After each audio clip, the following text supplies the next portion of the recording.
Stephen Katz es, yo diría, es una persona muy conocida dentro del mundo académico, dentro de lo que son los estudios del Holocausto. Él es de la Universidad de Boston, allí hay un instituto que se llama el Elie Wiesel Institute. Y aparte de eso, Stephen Katz también es muy activo también en otros institutos, también da clases en otras universidades, bueno, ha estado también en Yale. Pero sobre todo aquí ahora en España está en calidad de asesor académico de la Alianza Internacional para la Memoria del Holocausto, que no sé si todavía no... Ayer también lo explicamos, que es ahora el nuevo nombre de la ITF. Y bueno, nos ofreció también aquí de venir con otra compañera de la Alianza Internacional para la Memoria del Holocausto, que querían ver un poco lo que hacíamos en España. Y bueno, estuvieron ayer también en el acto en el Senado, han estado hoy en otro acto en Alcorcón, irán también a otro acto en memoria del Holocausto que tendrá lugar el viernes en la Asamblea de Madrid. Pero sobre todo al mismo tiempo nos ofreció también amablemente que se ofrecía a dar una charla también que podíamos aprovechar muy bien.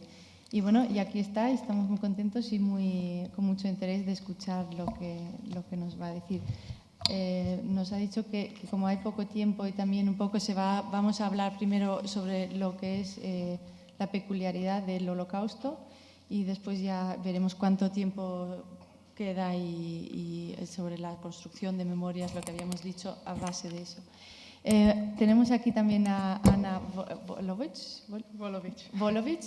que muy amablemente se ha ofrecido hoy a traducir y va a hacer lo posible y va a estar aquí traduciendo consecutivamente. Así que vamos a necesitar un poquito más de tiempo. All right.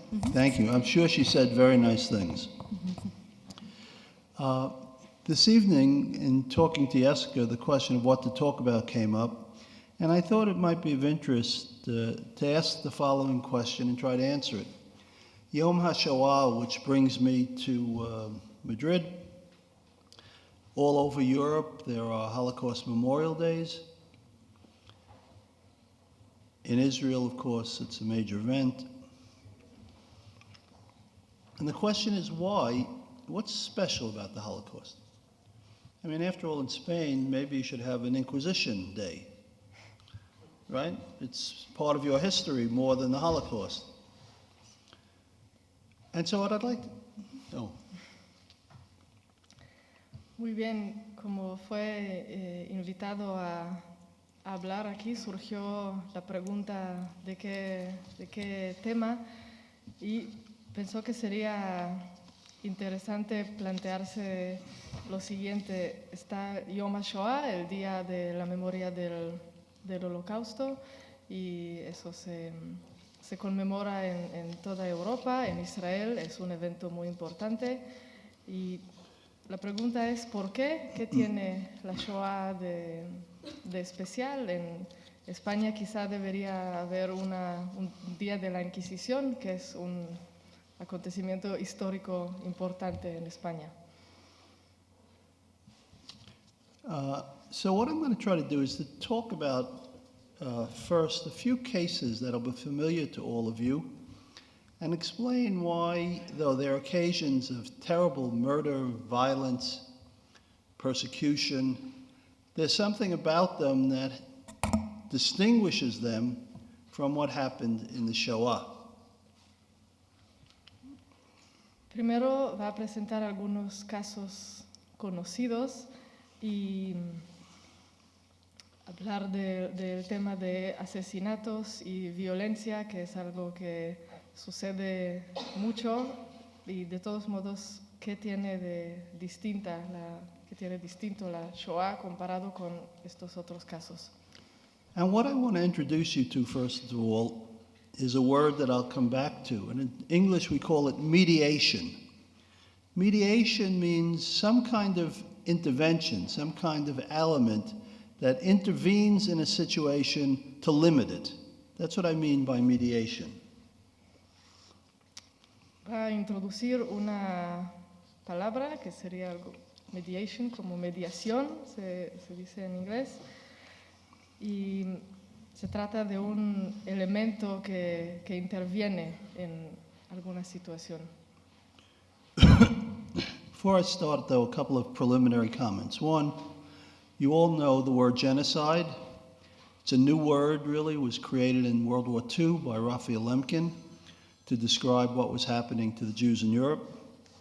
And I want to call your attention to its detailed definition. It means the intentional murder of a group. Primero hablará de la palabra genocidio. Es una palabra nueva, relativamente, creada sobre la época de la Segunda Guerra Mundial por Raphael Lemkin, y se trata de un asesinato intencional. Secondly, when I make comparisons, I want to say in advance that these are not ever meant to be moral comparisons. All victims suffer, and there's no way to decide on any kind of reasonable grounds who suffers more, which is more immoral, the Gulag, the murder of Native Americans, the black slave trade. Not moral distinctions, but what I call phenomenological, about the structure of the event. Se va a hacer algunas comparaciones, pero hay que poner énfasis en que no es una comparación moral o ética. Todas las víctimas sufren y no hay una persona que sufre más que otra, no sufrieron más o menos que en el Gulag, que la esclavitud en América, sino es una comparación de fenómeno y de estructura.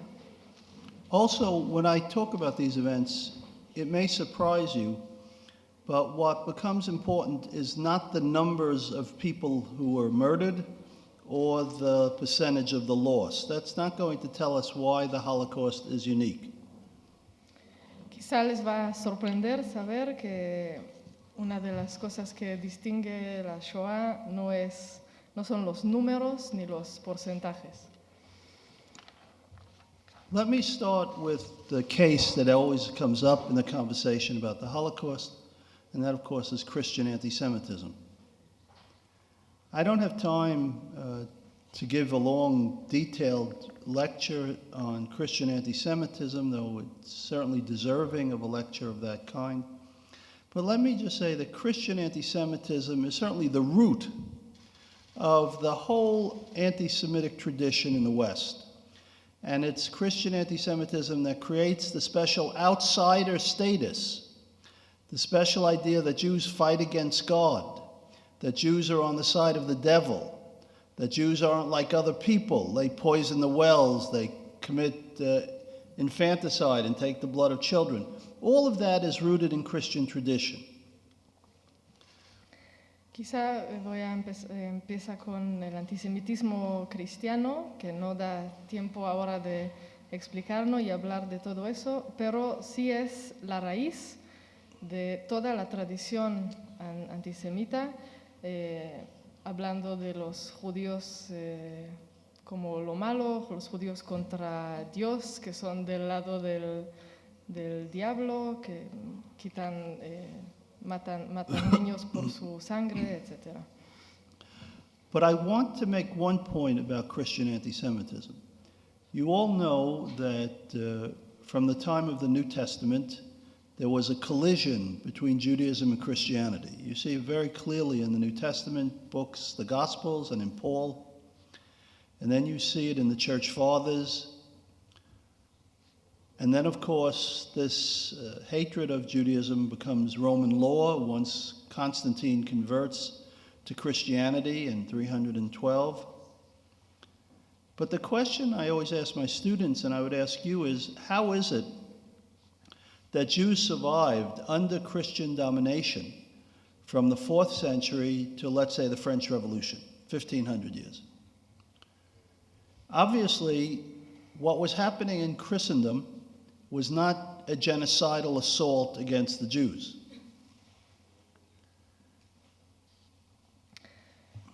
En primer lugar, hay que mencionar el Nuevo Testamento, que desde que surgió se creó este conflicto entre judaísmo y cristianismo, y el odio se se convirtió en norma, en regla bajo Constantín, el emperador, en 2012. Y la pregunta es cómo es que el judaísmo ha logrado sobrevivir todos estos años, desde el siglo IV hasta, digamos, la Revolución Francesa. No hubo un genocidio en contra de los judíos. And this is because Christian tradition has a moral center. It accepts that there are rules, thou shalt not kill, which also apply to Jews. And of course, there's a theological notion that Jews need to be converted rather than murdered. Now, I give you this simple example because it's an example of mediation. In other words, moral theory, Christian, Catholic moral theory, and Catholic ideas about conversion enter to limit the violence that the church does.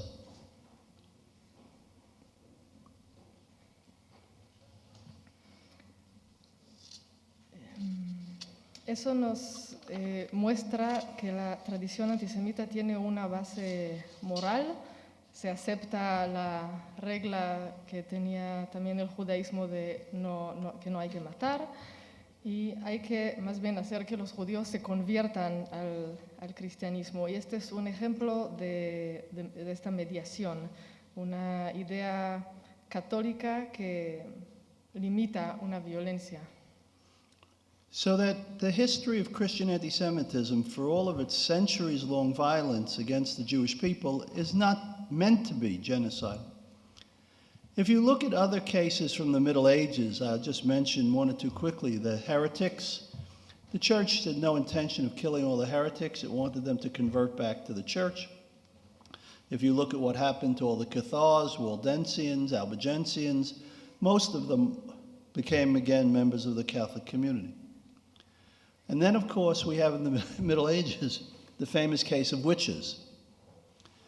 It's true that the assault against witches was largely an assault against women. Overwhelmingly, more than 95% of all the witches murdered were female. Only in Iceland, Greenland, were there more men witches. But what's interesting is that here too, though it was a brutal assault, went on for about 200 years, killed about 50,000 women all over Europe is the best estimate. There was mediation. The mediation was that women were not only witches, they were not only Eve who tempts mankind and brings about sin, they're not only creatures whose deep sexual character has to be controlled, they also are mothers, sisters, daughters. They also have nunneries where society takes control of them. Independent women go to work in homes and the master of the house looks after them. So the social construction of woman's role in the Middle Ages, again, has mediation. There are limits. So the percentage of women actually put to death out of all the women in Europe is less than 1/100th of 1% probably over the 2 centuries. Viendo la historia del antisemitismo, se ve que no tiene la tendencia de convertirse en violencia. Tenemos otros ejemplos como los herejes en la Edad Media y un ejemplo central, el de las brujas. Era algo principalmente contra las mujeres. 95% de los que fueron asesinados eran mujeres.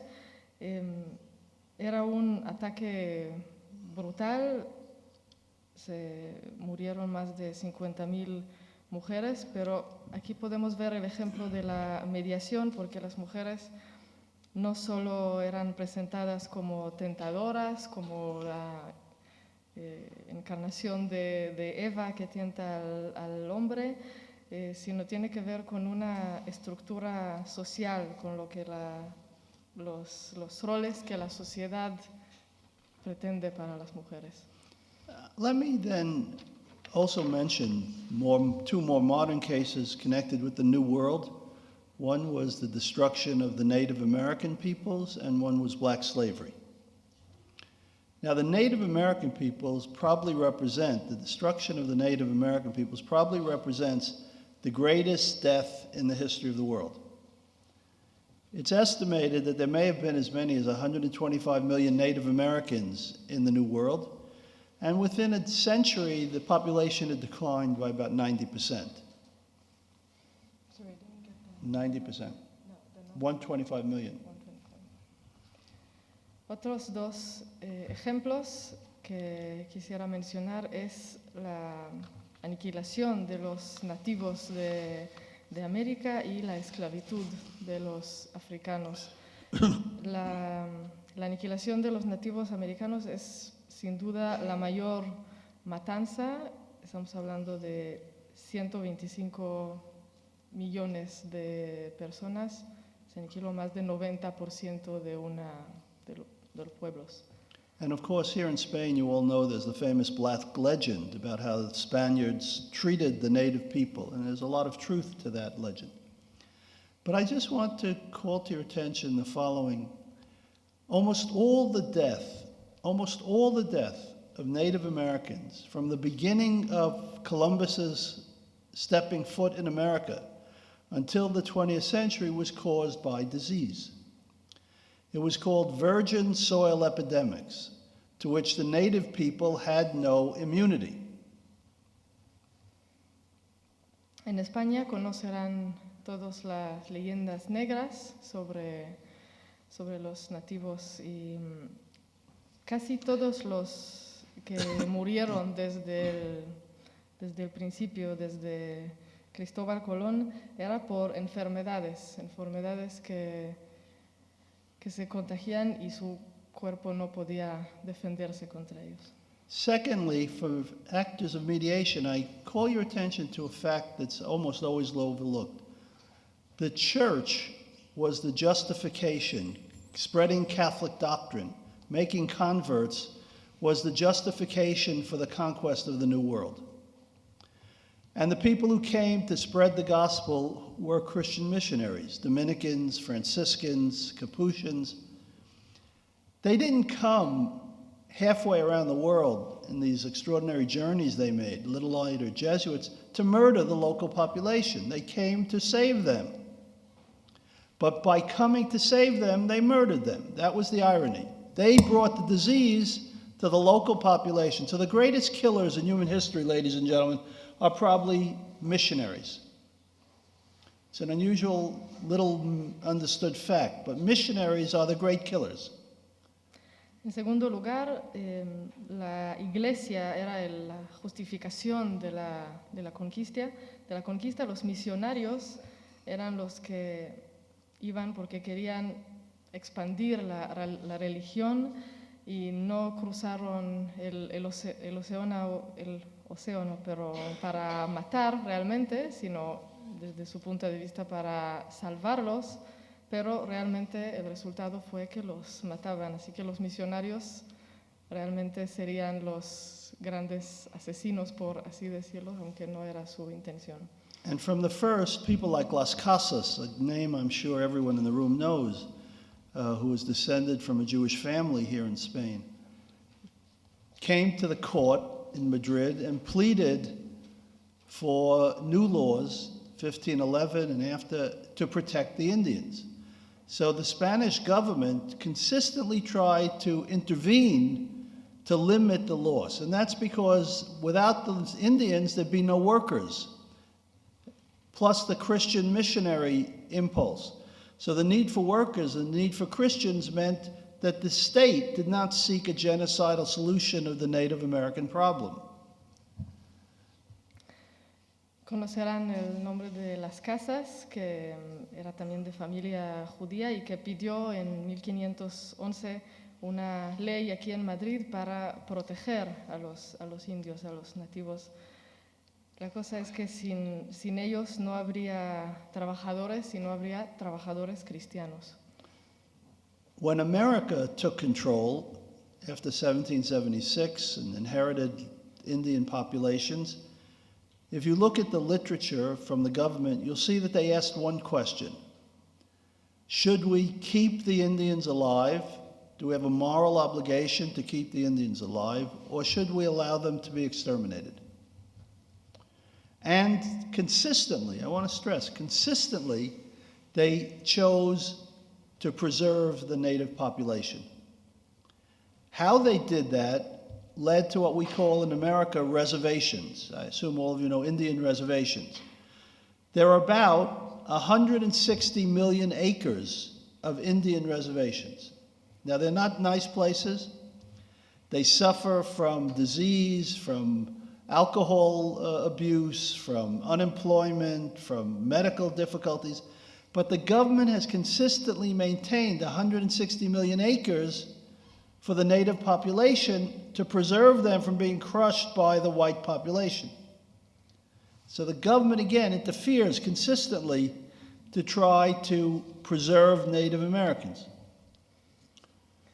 Desde 1775 y los Estados Unidos, el gobierno se pregunta si deberían mantenerlos vivos y eligieron si proteger a los nativos para que no se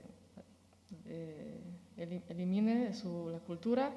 Hay reservas, seguramente conocen, que son más de 160 acres. Y no son lugares bonitos, están llenos de enfermedades y de desempleo, pero el gobierno insiste e interviene para mantenerlos, para intentar defenderlos. And of course, history is all interconnected because the Native Americans died in such large numbers from disease. The white settlers needed another workforce, so they created black slavery in America. Black slavery was a terrible crime, went on for 350 years. 350 years. But because slavery is an economic enterprise, the primary drive that creates slavery and sustains slavery and promotes slavery is economic gain, profits. And there are no profits from dead slaves. Murieron de enfermedades los nativos y eso nos lleva al tema de los esclavos negros, porque la gente que estaba ahí necesitaban ahora trabajadores y la esclavitud es un crimen que duró 350 años, pero el impulso era económico, porque no hay ganancias económicas si mueren los esclavos. Black slavery translated changed human beings into commodities, things for sale. But as things for sale, they had a value. So they were kept alive by the society that wanted to exploit their labor. The best evidence of what happens is in the United States. Before the Civil War, that is, say from the late 17th century until 1865, the end of the Civil War, about 400 to 500,000 slaves were imported into the United States. On the eve of emancipation, when Abraham Lincoln freed the slaves during the Civil War, there were 5 million blacks in America. In other words, not only do you not want to kill the population, you want to increase it because you increase your commodities. So you have all kinds of strategies among slave owners to what they call breed, forced sexual mating to get a new population, next generation of slaves. Now this is a terrible crime, but you see it's not a crime that's genocidal, it's anti-genocidal. It's against the murder of the community. Esta gente estaba realmente a la venta, pero sí querían que vivan. Antes de la guerra civil y hasta 1865, 400 hasta 500,000 esclavos llegaron a América. Y cuando Lincoln los liberó, 5 millones de negros vivían. Y esa era una estrategia del gobierno para que sigan las generaciones, y se trata de un crimen lo que se hizo, pero es un crimen que es anti-genocidio. To move into the more modern period that all of you will know, take the Armenian case. The Armenian case is a terrible case. The slaughter of the Armenians by the Turkish government, the Young Turks in World War I, one of the great crimes in human history. And to this day, the Turkish government has difficulty acknowledging its criminal behavior. And it's often, of all the cases that are talked about in the literature, it's often the case that is most usually compared to the Holocaust. Llegando a la era moderna, el ejemplo más destacable es el caso de los armenios, que fueron asesinados por los turcos en la Primera Guerra Mundial. Es un crimen terrible. Hasta hoy el gobierno turco realmente no reconoce su responsabilidad, y eso se compara con frecuencia al Holocausto. However, it's very interesting to look at what happened in Turkey during World War I. The Armenians were outsiders, like the Jews in Germany. They were Christian, the Turks were Muslim. They had a different social pattern, they were economic competitors, and very importantly, the Turks had their own national identity. They wanted to create an independent Armenia in the northeastern parts of Turkey. Sin embargo, los armenios eran diferentes, eran cristianos en un país musulmán, tenían una estructura social distinta, económicamente eran una competencia, pero sobre todo querían una independencia nacional. And because of the nationalism, especially in time of war, the Turks took the opportunity to say that the Armenians were disloyal and to try to destroy Armenian nationalism. Entonces, durante la guerra y el nacionalismo de los turcos, ellos lo aprovecharon para destruir este intento de nacionalismo armenio. But here again, there's some very interesting things you have to know. There were about 1.5 to 1.7 million Armenians in Turkey, in the Ottoman Empire. And against the number, 1,500,000, 1,700,000, I call the following to your attention. First of all, about 200,000 Armenians were forcibly converted to Islam. Now that's a terrible thing. Women were taken into Muslim homes, into harems. Armenian children were stolen by Muslim families.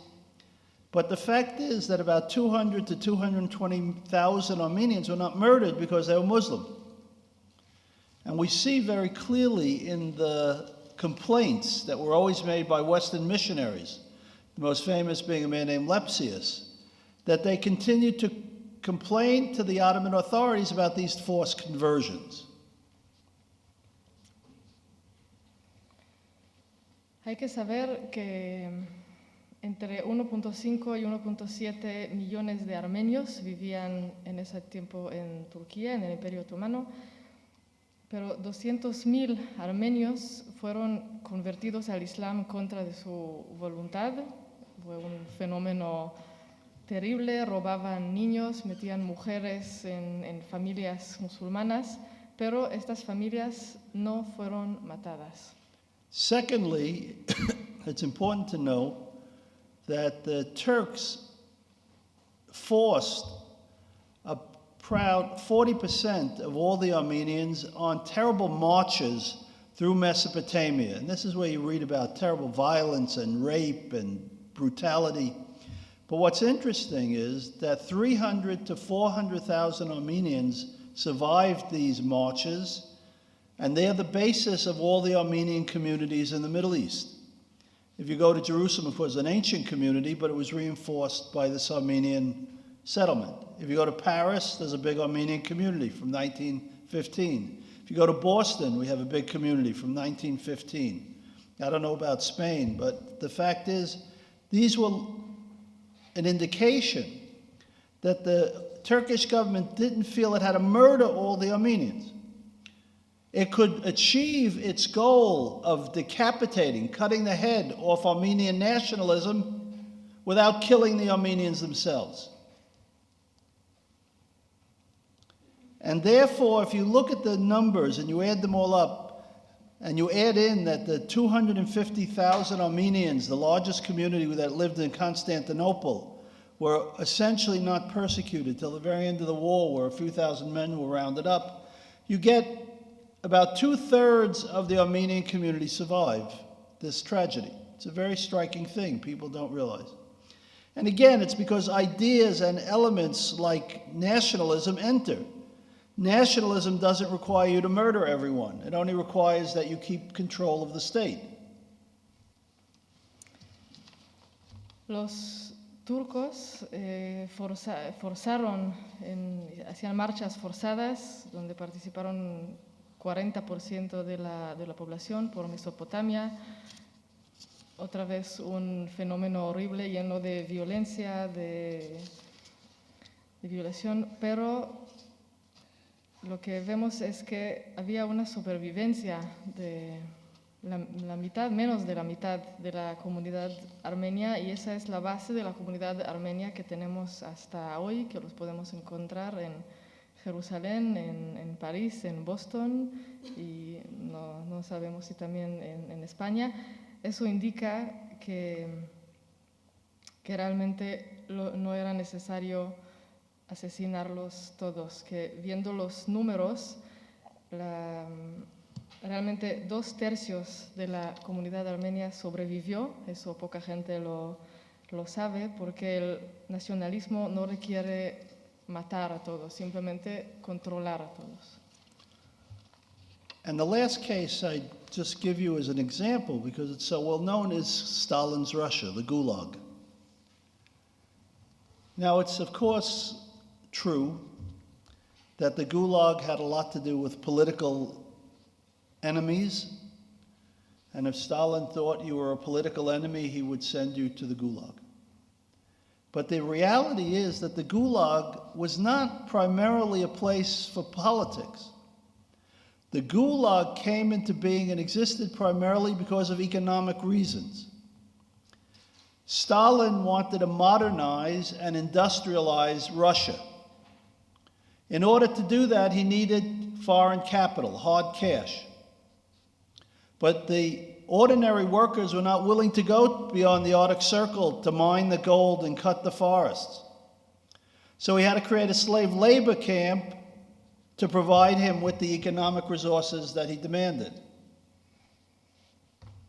El último ejemplo sería Stalin y el Gulag, que se sabe que principalmente es conocido como una cuestión política, donde fueron enviados los enemigos políticos, pero en realidad la base era económica. La de Stalin quería industrializar Rusia y los trabajadores no aceptaban hacer cualquier cosa que se les pedía, entonces era una especie de trabajos forzados. And the same is true of Stalin's assault on the peasantry.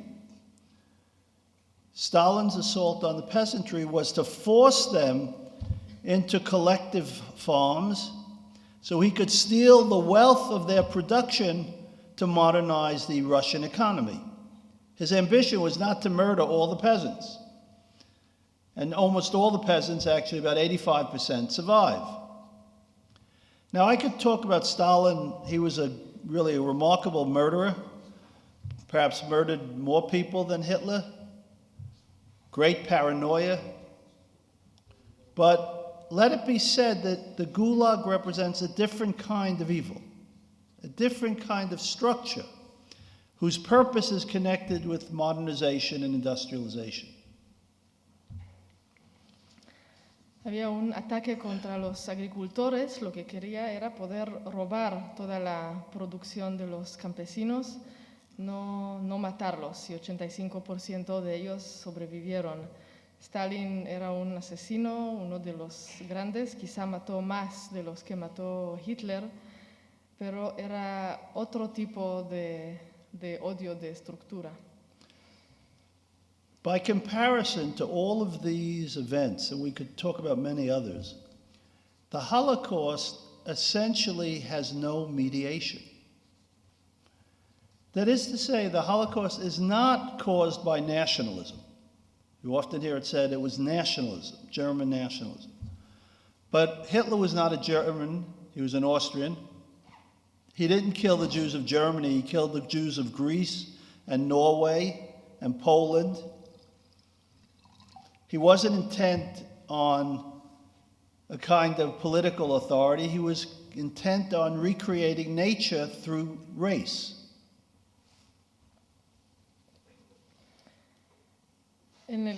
Comparando con todos estos casos, el caso de la Shoah no tiene mediación.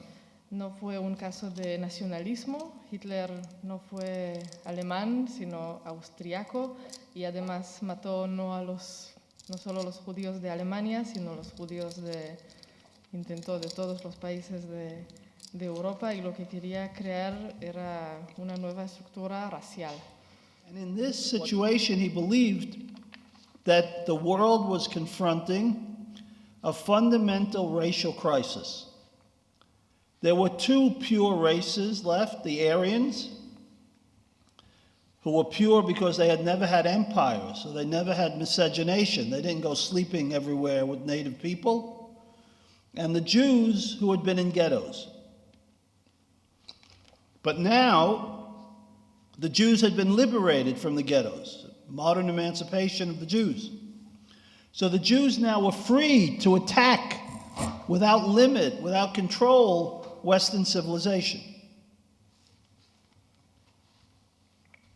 Él creía que el mundo tenía una crisis racial. Había dos razas que eran puras, los arios porque no habían tenido imperios, entonces no se mezclaron con otros pueblos, y los judíos porque vivían en guetos. Pero con la emancipación de los judíos ahora para él eran libres de atacar la civilización. And because the Jew was an enemy of a special kind, a cancer who would eat away at the healthy tissue of the Aryan, the German had an obligation to murder the Jews as a public health measure. It was a redefinition of ethics based on this notion of health and disease, light versus darkness. Now, in this situation, ladies and gentlemen, I call your attention to what is so remarkable. In other situations I've mentioned, Native Americans, black slavery, Armenia, women are usually persecuted less than men. Why? Because they're taken as sexual slaves, they're taken to work, and they don't represent the same kind of physical threat. But I call to your attention the fact that in the Holocaust, the ultimate threat was not a Jewish man. The ultimate threat was a Jewish woman. Because it was a Jewish woman who carried the racial type. It was a Jewish woman who would continue the race war. And therefore, every Jewish woman had to be killed. That's why in 1942, ghettos got an order. All Jewish women had to abort their babies if they were pregnant. That's why in the factories, if it was found that a Jewish woman was, as a worker, slave worker, pregnant, she would be murdered. And even more, the future of the world depends on Jewish children. The murder of 1.5 million Jewish children, which is the darkest chapter of this story, has to be interpreted. People have to understand, why is it that you murder 1.5 million children? Why don't you do what all other conquerors did? Take the children, turn them into slaves, convert them, or exile them, or stop with the ghettoization. But don't go further to the death camps. But because the war is a race war, you have to take an ultimate stand, which means complete murder, no limit. El judío era un enemigo especial, era un cáncer en la sociedad y era una nueva definición de ética, porque era como si fuera una razón médica, una obligación para evitar enfermedades, de una obligación a matar. Y lo que hay que destacar es que en otros casos las mujeres eran las menos perseguidas, había abuso sexual, se llevaban a trabajar, pero los hombres eran realmente la amenaza. En el caso de los judíos, la mujer era la amenaza porque ella es quien continúa, quien lleva a las siguientes generaciones. Entonces, mataban justamente a mujeres embarazadas, había obligaciones de aborto y 1.5 millones de niños fueron asesinados en la Shoah. Ese es uno de los capítulos más oscuros de esta historia. Y ante la pregunta de, como en otros casos, no los enviaban a otros países, no los convirtieron en esclavos, era una cuestión de raza, entonces era un asesinato sin ningún límite. Therefore, and I'll conclude with this, you have, in trying to explain the Holocaust, to realize that it is not a nationalist war. It's not an economic war. It's not a political war. Jews had no territory, no state. Unlike the other crimes in human history that have a kind of rational explanation for gain, for economic advantage, for territorial advantage, the Holocaust is a metaphysical war. A metaphysical war. Para concluir, no se trataba de una guerra nacionalista o económica o política. Los judíos no tenían ningún estado.